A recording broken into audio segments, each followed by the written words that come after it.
Bonsoir et bienvenue à tous, je suis très heureux de vous retrouver, voici l'essentiel de l'actualité de ce jeudi. Le Pas-de-Calais repasse en vigilance rouge suite à un nouveau risque de crue, les fleuves de la Canche, l'Yonne et l'Aa sont sous haute surveillance après avoir dépassé leur pic du niveau de l'eau en début de semaine. Une digue du fleuve de la Canche menace quant à elle de céder, un mois de pluie est également attendu en seulement 24 heures dans le département. Le ministre de l'Intérieur Gérald Darmanin a demandé au préfet la fermeture des établissements scolaires dans 200 communes du Pas-de-Calais. Dans le reste du pays, Météo France a placé 4 départements en vigilance orange pour la journée de demain, suite à des risques de crues, de pluie et d'inondations. Dans l'actualité de ce jeudi, l'indemnité carburant d'une hauteur de 100 € mise en place par le gouvernement va être élargie à plus de 1 600 000 automobilistes les plus modestes qui utilisent leur véhicule pour se rendre au travail, soit 60% des travailleurs qui pourront bénéficier à compter de la nouvelle année de cette aide, cette mesure qui entre dans le projet du budget de l'État pour 2024. Sachez également que Total Energy va accorder une prime de 2 000 € à 35 000 de ses salariés pour les aider à réduire leur consommation énergétique après un accord signé par le groupe et plusieurs syndicats. Elle sera applicable dès le 1er janvier pour une durée de 5 ans, soit jusqu'en 2028.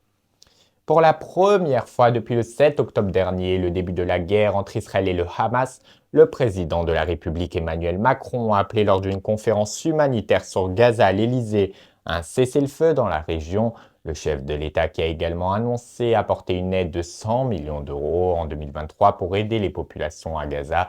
Je vous propose d'écouter le président de la République.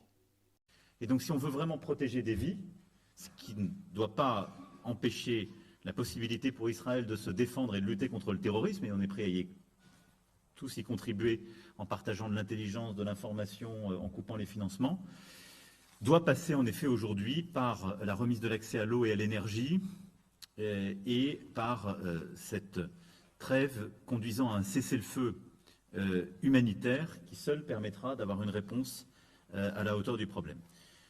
Les Nations Unies ont aussi publié, et vous l'avez rappelé, Monsieur le Commissaire général et Monsieur le Secrétaire général adjoint, la nature des besoins financiers. Je voulais finir là-dessus pour essayer de récapituler ce premier tour de table. C'est 1,2 milliard de dollars. Et donc j'appelle aujourd'hui aussi tous les pays présents à augmenter leur contribution financière à l'égard de la population civile palestinienne via les Nations Unies, dont l'UNRWA, le CICR, les ONG. Depuis le 7 octobre, la France a annoncé 20 millions d'euros d'aide humanitaire supplémentaire et nous allons porter cet effort à 100 millions d'euros pour 2023. Donc c'est une manière de lancer les choses.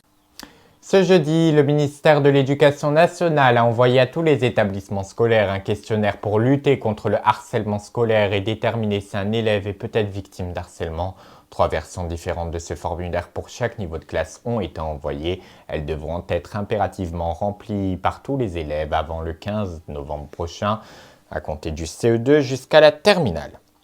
Hier, la délégation française à l'Eurovision nous a appris que c'est Slimane qui représentera la France lors du grand show annuel de l'Eurovision en mai prochain à Malmö, en Suède, avec une chanson inédite qui a été dévoilée hier soir dans le journal de 20h d'Anne-Sophie Lapix sur France 2. Le titre s'appelle Mon amour.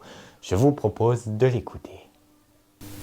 Et pour refermer ce journal, je vous propose justement que nous nous quittions avec la chanson de Slimane qu'il interprétera donc en mai prochain au concours de l'Eurovision. Je vous souhaite une excellente soirée, un bon week-end et à lundi sur IAN.